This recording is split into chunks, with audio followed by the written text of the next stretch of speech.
couple of years ago, one of my tutees looked up at my bookshelves and asked, "Do you actually read any of the books on those shelves?" I was a bit surprised and I said, "Well, yes, of course. Don't you read the books on your bookshelves?" To which he replied, "We don't have any bookshelves in our house." Stu has also lost touch with reading. Let's see what happens when he rediscovers books.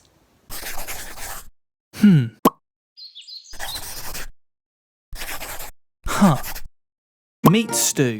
Stu loves his laptop, is virtually welded to his mobile, and can rarely be torn away from his tablet. You could say that Stu is screen keen. But what Stu doesn't know is that there's a whole wonderful world waiting out there, of which he knows very little anymore, the real world. One day, Stu's friend Pygmalion came to call. Huh? Who's that? He was worried about Stu, as he'd noticed Stu didn't come out of the house much anymore. Stu hadn't a clue how he was expected to fill all of his time without a screen to stare at. So as they left the house, he spoke to Pygmalion, rather impatiently, about what on earth they were going to do. No. What will I do with all my time now? Simple. Pygmalion then led the way towards the local library. Stu was thoroughly unimpressed. He was convinced that all books ever written were boring. But Pygmalion explained, books are only boring when they are not the right book for the reader.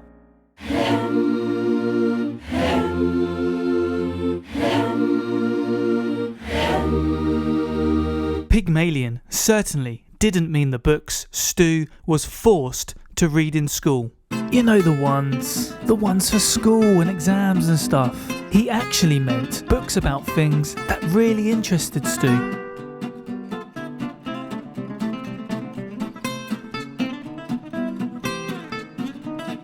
Go on, Stu, he cajoled in his most persuasive voice.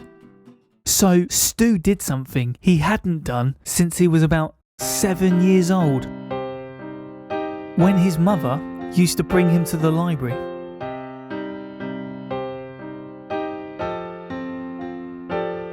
He picked out a few library books which he thought looked interesting. Then he began to read, and, to his surprise, he discovered that Pygmalion had been right all along. You see, these really weren't like the books he'd been forced to read. These were about people and places and things that actually interested him. Books he really wanted to read.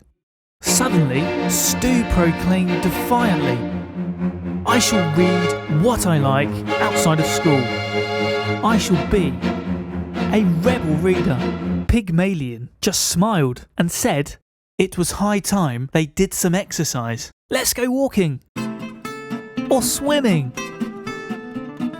Suddenly, Stu wailed at the top of his lungs. No!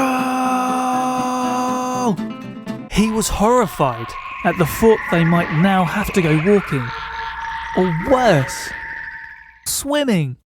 Stu had decided long ago that he hated exercise because he hadn't been any good at any form of exercise when he was a kid, especially cycling. Pygmalion noted his friend's shocked face but continued undaunted. Let's go walking or swimming. However, after a little coaxing, he found, to his surprise, that exercise actually made him feel great. Pygmalion just smiled and said, "Now you need some people to talk to." Go, no, wait, wait, no. Aha, now that's precisely where you're wrong, retorted Stu. I speak to loads of people all of the time when I'm playing games online. This is different, said Pygmalion. Trust me. That made Stu feel just the tiniest bit curious. It was a strange sensation. He'd almost forgotten what being curious felt like, and he realised it felt surprisingly good. As we saw in the video, sometimes it takes someone to give us a little bit of motivation to get up off our chairs and get outside away from our screens. Having seen what Stu got up to, I was inspired to get outside and go on my own bike. Next time, we'll see some of the other things that he rediscovered when he prized himself away from his computer screen.